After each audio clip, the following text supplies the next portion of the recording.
Bonjour, nous allons continuer notre découverte de GeoGebra à travers l'exercice numéro 90, page 194 du manuel Transmath pour les 6e, conjecturer avec une TIS, c'est-à-dire technologie de l'information et de la communication pour l'enseignement.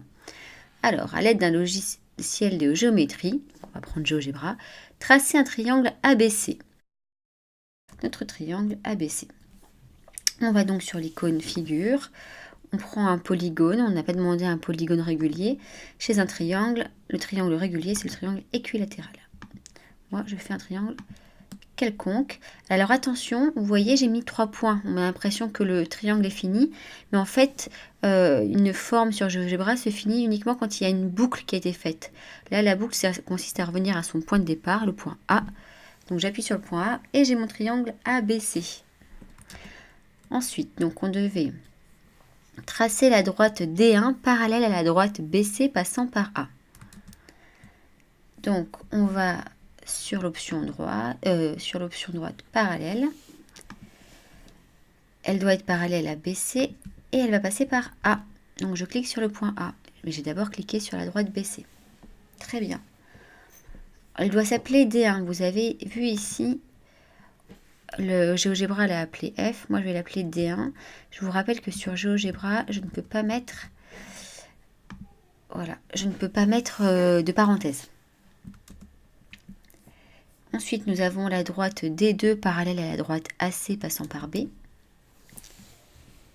Donc, on est toujours sur droite parallèle. Elle doit être parallèle à AC, donc je clique sur AC. Et elle doit passer par B.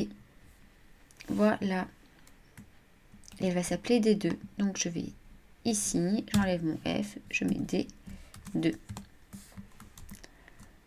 On continue. Nous avons la droite D3 parallèle à la droite AB passant par C. Et donc j'ai fait... Non, c'est bon. Alors, on est toujours sur la droite parallèle. Elle va être parallèle à AB et passer par C. Voilà. Et elle va s'appeler D3. Très bien. Nommez D le point d'intersection des droites D1 et D2. Très bien. Donc, D1 et D2, on ne les voit pas très bien. Donc, moi, je vais cliquer sur cette icône-là, déplacer le graphique. Je vais déplacer le graphique ici. Je vais même dézoomer un petit peu. Et donc, on veut un point d'intersection. Je vous rappelle qu'on va à point. Il y a l'option intersection. On clique sur les deux droites dont on veut l'intersection. Automatiquement, mon point s'appelle D, puisque j'avais déjà les points ABC et que GeoGebra suit l'ordre alphabétique. Ensuite, E sera le point d'intersection entre D1 et D3. Donc, on continue. D1 et D3, c'est ici. Donc, on clique sur D1, puis sur D3, et on a E. Et j'imagine que F sera le point d'intersection de D3 et D2. Donc, je clique sur D3 et sur D2. Je vérifie. C'est bien ça. F, celui des droites D2 et D3. Afficher les longueurs AD et AE. Alors, regardez. Si j'essaye d'afficher la longueur, là, comme ça, pardon, c'est ici, distance et longueur, et je clique sur AD, rien ne se passe. Je vous l'ai déjà expliqué précédemment. Là, on peut afficher la longueur uniquement d'un segment. Une droite n'a pas de longueur, une demi-droite n'a pas de longueur. Et là, vous voyez le segment AD, mais GeoGebra, lui, on lui a juste dit que par A et par D, pardon, passait une droite. On ne lui a pas dit qu'il y avait un segment. Donc, il faut d'abord lui préciser qu'il y a le segment AD. Donc, vous cliquez sur D, sur A, après avoir appuyé sur l'option segment. Et là, vous voyez, sur la droite AD, on a une partie qui est un peu plus foncée. Eh bien, c'est la partie qui est située entre les points A et D. C'est bien le segment AD. Maintenant que nous avons un segment AD, il peut avoir une longueur. Donc, on va dans Afficher, distance ou longueur, et on clique sur le segment AD. Et là, vous voyez, vous avez bien la longueur du segment AD qui s'affiche. Là, ici, c'est de 10,64 chez moi, mais ça sera forcément différent. En tout cas, très vraisemblablement différent chez vous. On continue. On veut la longueur du AE. Donc, AE, c'est ici. De la même manière, je vais aller chercher l'option segment.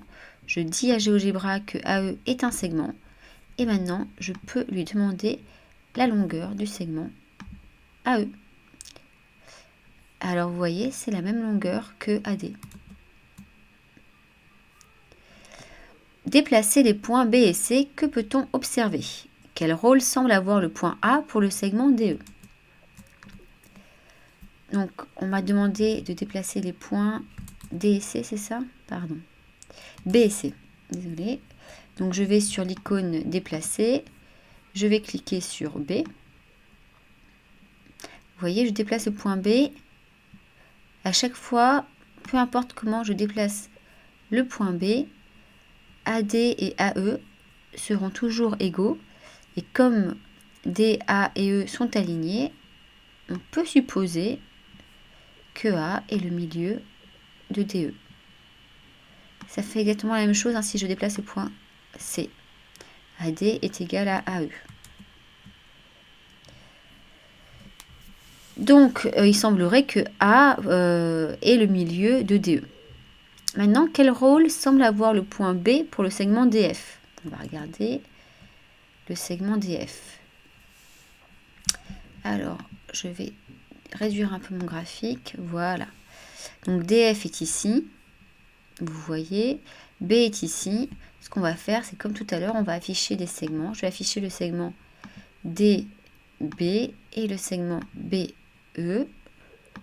Et on va afficher les longueurs. Donc, longueur du segment DB, longueur du segment BF. Alors, vous voyez, là, DB est égal à BF, comme on aurait pu s'en douter. J'imagine que ce sera la même chose pour EC et CF. On va le regarder tout de suite. Alors, on n'oublie pas d'abord de dire à Monsieur GeoGebra que CF est un segment et que CE est un segment. Voilà. Et on va afficher les longueurs. Et voilà, on observe que CF est égal à CE. Donc là encore, on peut supposer que C est le milieu du segment EF.